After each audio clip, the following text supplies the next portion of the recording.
નમસ્કાર વિદ્યાર્થી મિત્રો, હું પંકજ રાવત સર સ્વાગત કરું છું આપ સર્વેનું આપણા સૌની ચેનલ પર। દોસ્તો, અહીં આપણે સોલ્વ કરી રહ્યા છીએ વર્ષ 2026ની બોર્ડ પરીક્ષા માટે ગાલા અસાઇનમેન્ટ, જ્યાં ઘણા બધા વિડીયોઝ તૈયાર કર્યા બાદ આજે દોસ્તો આપણે વાણિજ્ય વ્યવસ્થા અને સંચાલન એટલે કે બીએ વિષયના વિડીયો નંબર 35 ની અંદર થયા છીએ હાજર।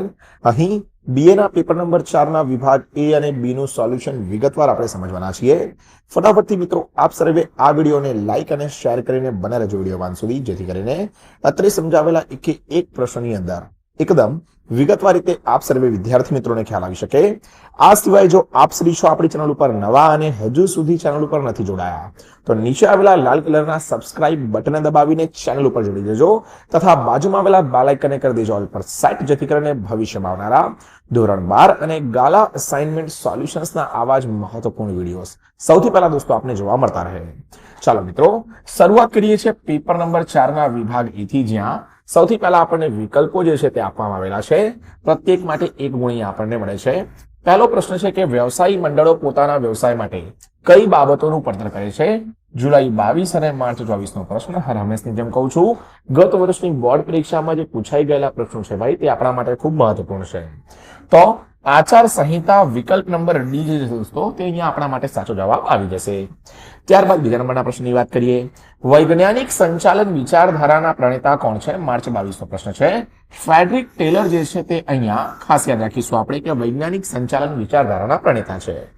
ત્રીજું છે વિશિષ્ટ હેતુઓની સિદ્ધિ માટે કઈ યોજના તૈયાર કરવામાં આવે છે? તો ભાઈ ખાસ યાદ રાખીશું આપણે અહીંયા એક ઉપયોગી યોજના જે છે તે વિશિષ્ટ હેતુઓ માટે અથવા વિશિષ્ટ સિદ્ધિઓ માટે જે છે તૈયાર કરવામાં આવે છે। અહીંયા જુલાઈ 23 ની બોર્ડ પરીક્ષાનો દોસ્તો આ પ્રશ્ન છે, જેની ખાસ આપણે નોંધ રાખીશું। ચોથું, આયોજન ધંધાનું મગજ છે તો વ્યવસ્થા તંત્ર શું છે ધંધાનું? તો ભાઈ વ્યવસ્થા તંત્રને શરીર કહેવામાં આવે છે, તમારે ખાસ યાદ રાખવાનું હંમેશા। આયોજનને અહીંયા મગજ કહેવામાં આવે વ્યવસ્થા તંત્રમાં, તો ધંધાને જે છે તે શરીર માનવામાં આવે છે। ત્યારબાદ દોસ્તો આગળ આપણે ચર્ચા કરીએ અહીંયા 5મા નંબરના પ્રશ્નની। શું કીધું છે 5મા નંબરના પ્રશ્નની અંદર આપણને? તો રૈખિક વ્યવસ્થા તંત્રની મર્યાદાના કારણે કયું વ્યવસ્થા તંત્ર અસ્તિત્વમાં આવ્યું? જૂનો 2024 નો જે છે દોસ્તો તે અહીંયા આ પ્રશ્ન છે। કાર્યાનુસાર વ્યવસ્થા તંત્ર જે છે દોસ્તો તે આપણો સાચો જવાબ આવી જશે।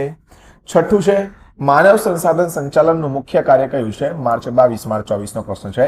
કર્મચારી આયોજન જે છે દોસ્તો તે આપણો અહીંયા સાચો જવાબ આના માટે બની જશે। 7મું છે બિન સંચાલકીય કર્મચારીઓની પસંદગીની પ્રક્રિયા કેવી છે? જુલાઈ 22 તથા માર્ચ 2024 ની બોર્ડ પરીક્ષાનો પ્રશ્ન છે। તો ટૂંકી અને સરળ જે છે તે અહીંયા બિન સંચાલકીય કર્મચારીઓની પસંદગીની પ્રક્રિયા છે। 8મું છે દોરવણીમાં હુકમો, સૂચનો અને માર્ગદર્શન ઉપરાંત શાનો સમાવેશ થાય છે? તો કે ભાઈ દેખરેખનો અહીંયા જે છે તે સમાવેશ થાય છે। 9મું છે માનવીય સંબંધો અને મિત્રતા પર આધારિત માહિતી સંચાર એટલે? તો કે ભાઈ અનૌપચારિક માહિતી સંચાર। ચાલો મિત્રો આગળ વધીએ 10મા નંબરના પ્રશ્ન તરફ। શું કીધું છે 10મા નંબરના પ્રશ્નમાં આપણને કે આયોજન અનુસાર કાર્ય થાય છે કે નહીં તે જોવાનું કામગીરી સંચાલનનું કયું કાર્ય કરે છે? તો આયોજન અનુસાર કાર્ય થાય છે કે નહીં તે જોવાની કામગીરી સંચાલનનું અહીંયા અંકુશ જે છે તે કાર્ય કરે છે। માર્ચ 24 ની ભાઈ બોર્ડ પરીક્ષાનો આપણો આ પ્રશ્ન છે। 11મું મૂડી માળખું એ માલિકીની મૂડી અને શાનું મિશ્રણ છે? તો કે ભાઈ દેવાનું મિશ્રણ। 12મું છે ચાલુ જવાબદારીઓ કરતા ચાલુ મિલકતોનો વધારો એટલે? જુલાઈ 22 નો પ્રશ્ન હકારાત્મક કાર્યશીલ મૂડી। ત્યારબાદ SEBI security exchange board of India કયા કાયદાથી અસ્તિત્વમાં આવી? તો ખાસ યાદ રાખવાનું આપણે કે ભાઈ સેબી જે છે તે અહીંયા securities and exchange board of India ધારો એટલે કે સેબી એક્ટ મુજબ જે છે તે અમલમાં આવેલી છે।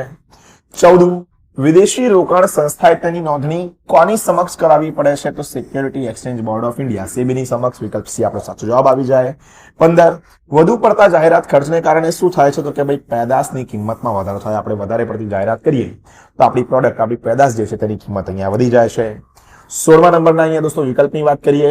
અભિવૃદ્ધિ દ્વારા શું કરવામાં આવે છે? તો અભિવૃદ્ધિ દ્વારા વેચાણની અંદર જે છે તે અહીંયા વધારો કરવામાં આવે છે। 17 ભારત સરકારે પર્યાવરણને પ્રદૂષિત થતું અટકાવવા માટે કયા માર્ગની યોજના બહાર પાડી છે? ભાઈ ઇકો માર્ગની યોજના।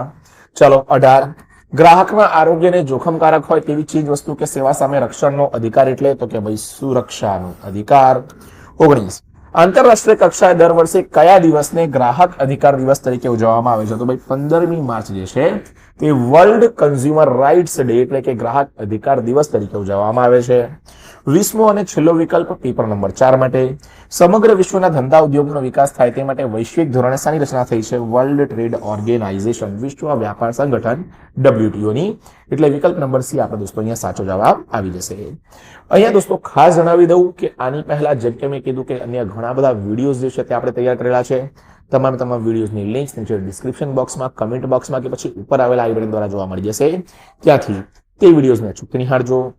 આ સિવાય દોસ્તો હજુ સુધી જો તમે કોઈ ટ્યુશન ક્લાસીસ નથી રખાવ્યું કે પછી રખાવેલું છે અને નાણાકીય અગવડતાના લીધે કે કોઈ અન્ય કારણોસર તમને મજા નથી આવી રહી તો આજે જ સ્ક્રીન ઉપર દેખાતા નંબર 8866562578 ઉપર સંપર્ક કરો અને એક અઠવાડિયાનો ફ્રી ડેમો લેક્ચર આપણા ડેક્સ એકેડમી ટ્યુશન ક્લાસીસમાં અટેન્ડ કરો જો તમે અમદાવાદથી છો તો. અને ખાસ માત્ર 50% ફીના ધોરણે જે છે તે આપણે નવા વર્ગો અહીંયા શરૂ કર્યા છે. તો બિલકુલ પણ વાર ના કરતા આજે જ 8866562578 ઉપર સંપર્ક કરો અને તમારો ધોરણ 10 અને 12 નો બોર્ડ પરીક્ષા 2026 નો સફર જે દોસ્તો તે આવી રીતે જ આગળ વધારો. ચાલો મિત્રો વાત કરીએ અહીંયા આપણે કયા પ્રશ્નની? તો કે વિભાગ બી માં એક ગુણવાળા પ્રશ્નોની. આમાં સૌથી પહેલામાં પહેલો 21 નંબરનો ભાઈ આપણને પ્રશ્ન આપેલો છે. પેદાશ મિશ્રમાં કયા કયા ગુણધર્મોનો સમાવેશ થાય છે? માર્ચ 23 નો પ્રશ્ન છે.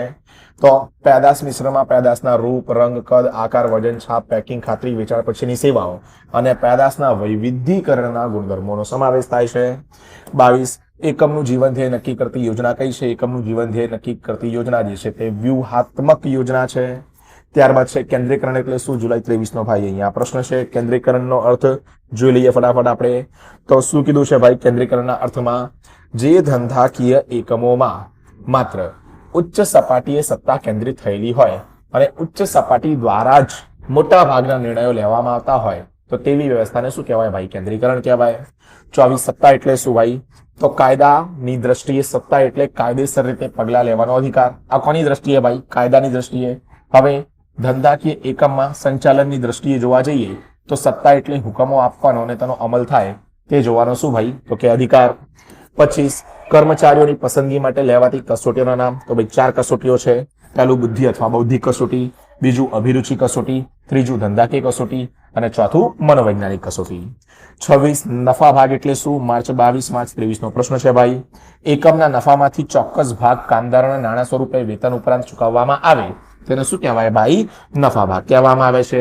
અહીંયા આગળના 27 થી 30 નંબરના પ્રશ્નોની ચર્ચા કરીએ તેને પહેલા દોસ્તો ખાસ જણાવી દઉં કે ઇન્સ્ટાગ્રામ ઉપર આપણા ક્લાસીસના પેજ ડેક્સ એકેડમી અને મારા પર્સનલ પેજ પંકજ રાવત સરને ફોલો ના કર્યું હોય તો આજે ઇન્સ્ટાગ્રામ ઉપર જાઓ @પંકજ રાવત સર અથવા ડેક્સ એકેડમીને સર્ચ કરો અને બંને જ પેજીસને ફોલો કરજો કારણ કે ઘણી બધી મહત્વપૂર્ણ અપડેટ્સ તો તમને ત્યાં મળતી રહે છે. સાથે જ મારી જોડે પર્સનલી તમે ઇન્ટરેક્ટ પર્સનલી વાર્તાલાપ પણ કરી શકશો અને આગળના વિડીયો અંગે સલાહ સૂચન પણ આપી શકશો. તો ખાસ ભાઈ અહીંયા બંને જ ઇન્સ્ટાગ્રામ પેજીસને ફોલો કરવાનું બિલકુલ પણ ના ભૂલતા.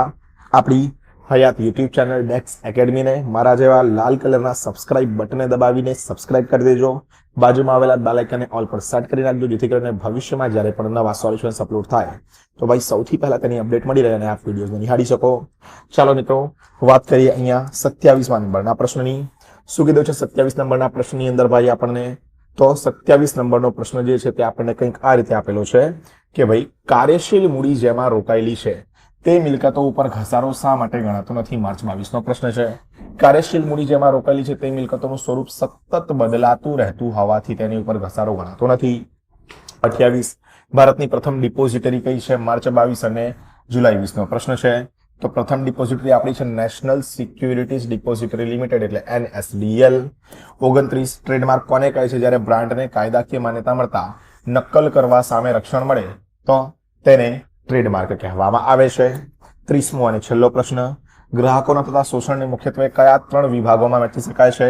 તો ગ્રાહકોને થતા શોષણને મુખ્યત્વે 3 વિભાગોમાં વહેંચી શકાય છે તે નીચે મુજબ છે. પહેલું શારીરિક અને માનસિક શોષણ, બીજું આર્થિક શોષણ, ત્રીજું જાહેર હિતોનું નુકસાન. તો ભાઈ આ રીતે જે છે તે અહીંયા પેપર નંબર 4 આપણું થઈ જાય છે. અહીંયા જેમ કે આની અગાઉ મેં કીધું કે આપણે અન્ય ઘણા બધા અસાઇનમેન્ટના વિડીયોઝ જે છે તે સોલ્વ કરાવેલા છે.